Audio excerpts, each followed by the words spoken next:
Ladies and gentlemen, boys and girls, welcome. You are tuned in to Mic Drop. I'm your humble host, Big Mike, coming to you from my home. Hope everyone's doing well out there. I'm doing fantastic on this lovely, gloomy Friday. Um, for those of you who are just new to the channel, like, comment, subscribe if you haven't done so already. Tell a friend to tell a friend to tell a neighbor. Check out the channel. Really appreciate that. So, today's vlog I'm going to be doing is on a topic that I haven't really discussed in great detail. Um, I don't feel bad. I haven't. I just haven't really.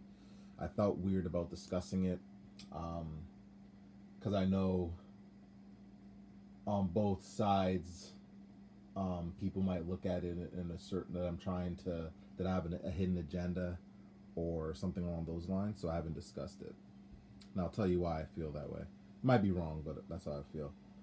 So I'm going to be talking about, I guess, men and their misconduct right now. I guess probably gonna call it Me Too. I guess Me Too movement. My thoughts on kind of what's been going on. I mean, recently in the past, this month alone, there's been three cases or situations of men doing inappropriate shit with women, whether it be sexual assault or cheating or otherwise. So I'm going to talk about these three specific topics, um, and give my takes on them and all that. So um, the first one involves Andrew Cuomo, who's the governor of New York City.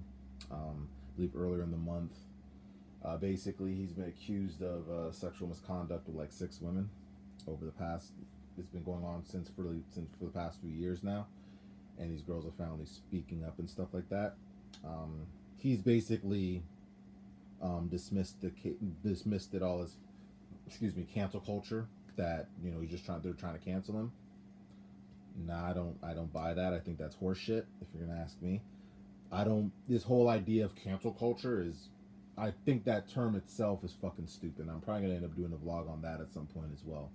But I just think that's bullshit, and you're basically just being dismissive. So, at first, there weren't a lot of details of that case and that situation either.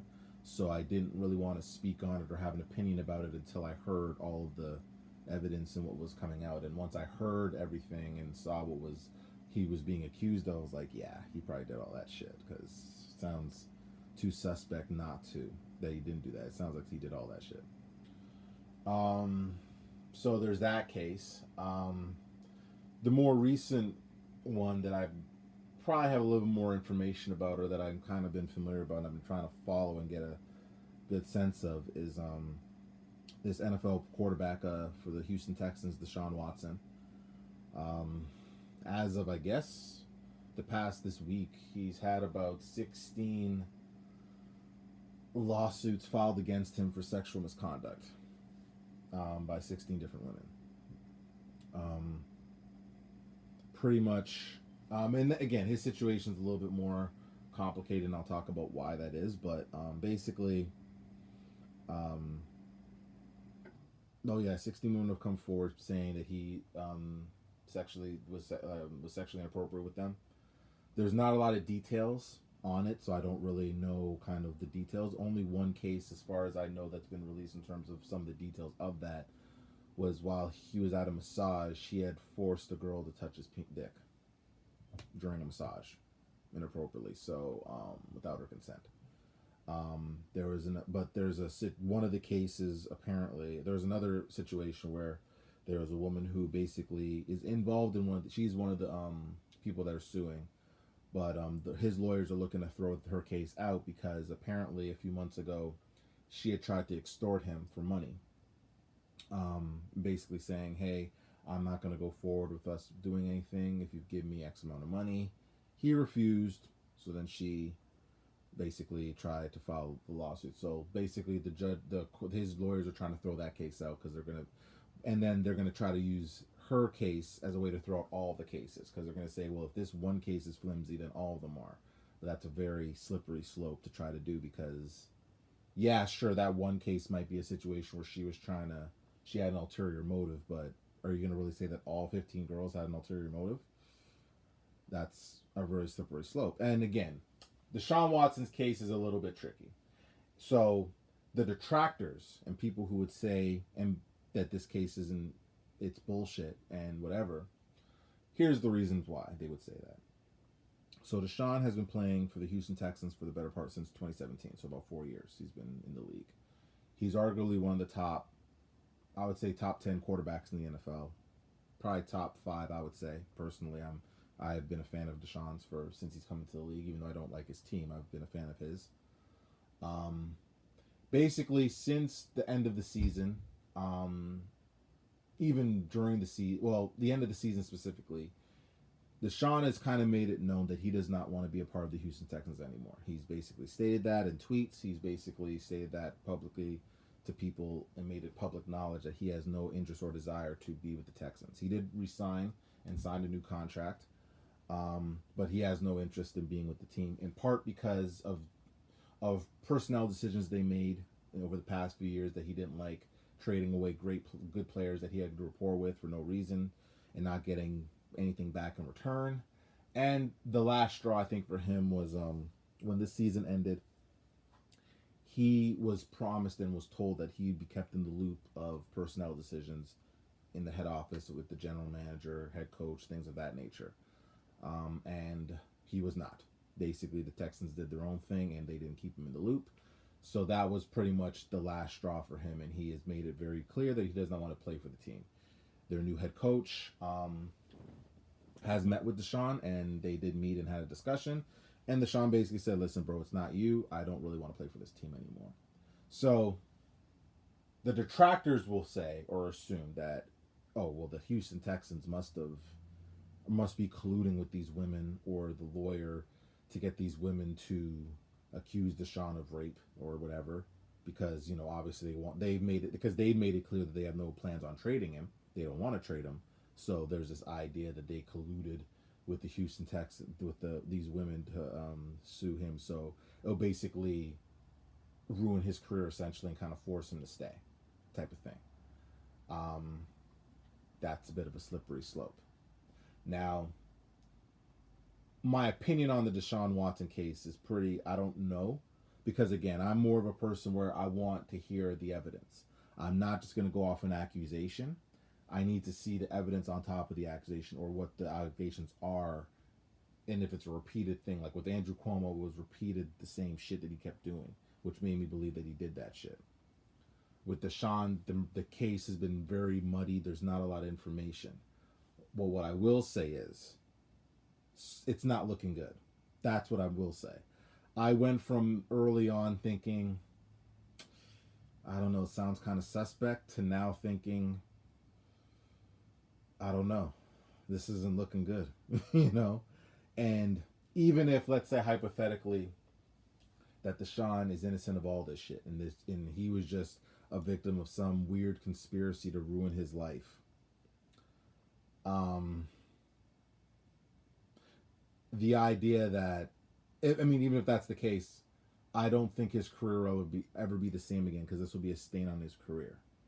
I don't think. He's a great player. He's young, so from that perspective, he has those things going for him. Other than that, the stain of that is not good. Doesn't look good, and he's a black quarterback, which makes it even worse. So it's not looking good. Now, I don't know. I hope that the case, there's more information that's released, so then people can have a better idea or opinion. I'm not just gonna call a man guilty just based off of just an accusation, because again, sometimes people can lie and make up stuff, and there's many stories of that. But however, that should not take away from the fact that you have situations where these things have occurred, and women are scared sometimes to share these things. People sit there and say, well, she was raped like 10 years ago, or this happened how many years ago, or how many months ago. Why didn't she speak up then? Well, it's not that fucking simple, asshat. If you had something traumatic happen to you, everyone deals with trauma in their own way.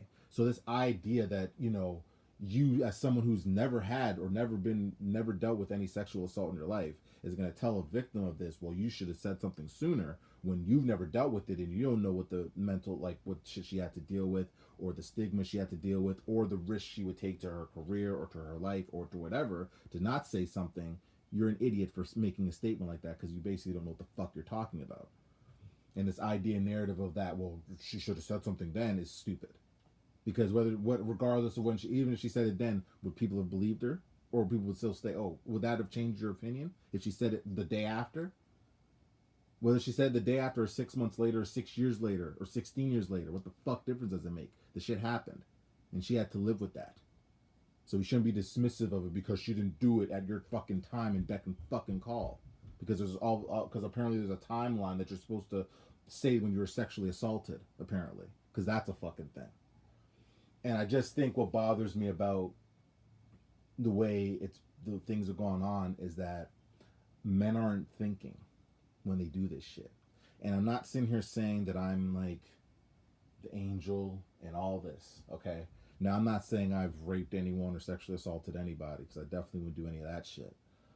But, and again, with the Me Too movement, what it forced me as a man to do is to really think about my own behaviors and my own actions and stuff I did in the past, and made me think, okay, maybe I need to move a little bit differently. I need to be smarter about how I handle certain situations or deal with women, because I don't want a woman to feel like in danger or feel, because also too, I'm not a small guy. I'm 6'3", 300 pounds. I'm not a small dude. So all I have to do is do something in a certain way, and a woman can misinterpret that, and then all of a sudden I'm jammed up. So I have to move and be smart on how I strategically deal with stuff. Does that bother me? No, it doesn't. Because at the end of the day, for me, if I have an interaction with a woman, let's say on a date or something like that, I want her to be comfortable. I wouldn't want her to feel uneasy. And if I'm, let's say, flirting with someone and they aren't interested, I leave it at that. Hell, I barely text people if they don't want to talk to me. So I'm certainly not going to flirt with some woman if they don't want to talk. They're not interested. That doesn't make sense to me. But what I said earlier in terms of why I feel that on both sides, people will, maybe men and women might look at me as like, whatever, I have a hidden agenda. Like, men might say I'm doing this vlog just to get in women's good graces. I'm not doing it for that reason, because first and foremost, I don't really give a shit what people think about me one way or the other, men or women, good or bad, right or wrong. I just say and do what I feel.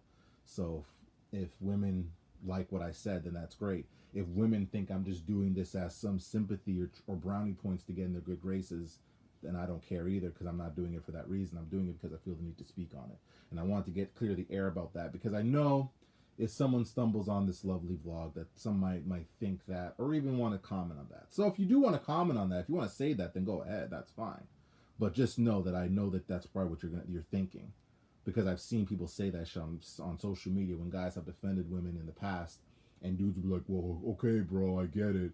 I know she's hot and you're trying to be like respectful, but dude, it's called being a decent fucking human being, you fucking moron. But anyway, and the last one I'm going to talk about is this YouTube personality named Derek Jackson. He's like this buff black guy. I don't have too much of an opinion about it, to be honest. I guess I'll keep my opinion on it very brief. Basically, in a nutshell, he cheated on his fucking girl. He cheated on his wife. Now, the reason why everyone's so up in arms and so, oh my god, blah, blah, blah, is because he basically he has a YouTube channel or a social media platform where he basically calls out men for the shit that they do, for cheating on women, for treating women like shit, for fucking other girls, and blah, blah, blah, blah, blah. So it turns out he fucked another girl. Oh my god, the sky's falling. Now, here's the reason why I generally don't care. And I guess I think the reason why people are critical of him, again, I get why they are, because again, he's gone on this platform shitting on men for cheating on women. Meanwhile, he does the same thing. Okay, yeah, I get. Here's 2 reasons why I don't care. There's many other reasons. These are the 2 main ones. Number 1, I don't put any fucking YouTube personality or anyone on this pedestal of perfection where what they say is gold and I'm going to take them at face value. Because we as humans, last I checked, and maybe I'm wrong, we're not perfect human beings. We're not perfect beings. We all have our flaws, our fuck ups, our failures, our mistakes, and all that. Okay? And also, the reason why I don't care is because, I've been learning about, in university right now, I've been learning about Einstein, I've been learning about Darwin, I've learned about all these different sociologists and stuff like that. But even particularly like someone like Einstein, who people laud for his theories on relativity and his contributions to science and the fact that he was a pacifist. Great. In the public eye, Einstein was a wonderful person. Personal life, Einstein was a fucking prick. Okay? Treated his son like garbage. Basically, his first son, Hans, was dating this woman, and Einstein basically said to him, the woman that you're dating is not good enough for you genetically. And on top of that, number two, he's a cousin fucker. Newsflash. Yeah, he fucked his second cousin, people. Okay? There's proof of this. So I'm not making this shit up, and if you don't believe me, look it the fuck up yourself. Okay? Now, here's the thing. While Einstein has all these great things that he's done, he has also these bad things. And the way I view Einstein is he's just a fucking person. That's it. I don't look at him as a god or a saint or all this other stupid shit that they were calling him back in the day. Just like I don't view Derek Jackson or any YouTube personality as the fucking messiah and they're perfect and everything that they say is gold, like Gary Vee and all these motherfuckers, because all of them have their faults and their fuck ups the same fucking way. And we need to stop putting these assholes or these people on a fucking pedestal. Don't even put me on a fucking pedestal. I'm not fucking perfect. I don't claim to be. I just have my viewpoint and my perspective. But I don't try to judge people on shit that I've done. Okay? I'm not saying that I've been perfect with women. I've treated women bad at times. Have I like sexually assaulted anyone? I can confidently say I have not, nor would I ever. And I just hope that guys realize that they need to stop doing this shit. You know what I'm saying? Because again, the reason why I feel very passionately about this is because again, I have sisters, I have a mom, and if somebody, let's say, did the shit that these motherfuckers would be accused of, I'd be ready to wild out and kill somebody. And that's the question I want to pose to these men. So let's say hypothetically, you have a sister, you have moms, you have cousins, you have daughters. Let's say somebody did that to your daughter. Let's say somebody sexually assaulted your daughter. Let's say someone sexually assaulted your sister. What would you do? What would you want to do if they did that if you found out that they did that to your daughter? What would you do? Now, if you could say, hey, you know what, boys will be boys, things happen and I can move on and it's no big deal if he sexually assaulted my sister or did some harm to my sister, I'll be cool with it. It's all good, things happen, then fine. But I guarantee you 98% of the motherfuckers here are men out there who don't know how to handle dating anymore and they don't know how to approach women anymore. They know what they would do in a situation like that if someone did that to a woman in their life that they hold dear. So if you want to sit there and play stupid like you don't know how to handle situations with women, this is very simple. And this is going to be a very simple mic drop. If a woman's not interested and she says no, respect that. Simple. And if you can't respect that, then you probably shouldn't be fucking dating anyone or coming around women. That's just my take, people. You can let me know in the comment section what you think. That, my friends, is a mic drop. I'm out.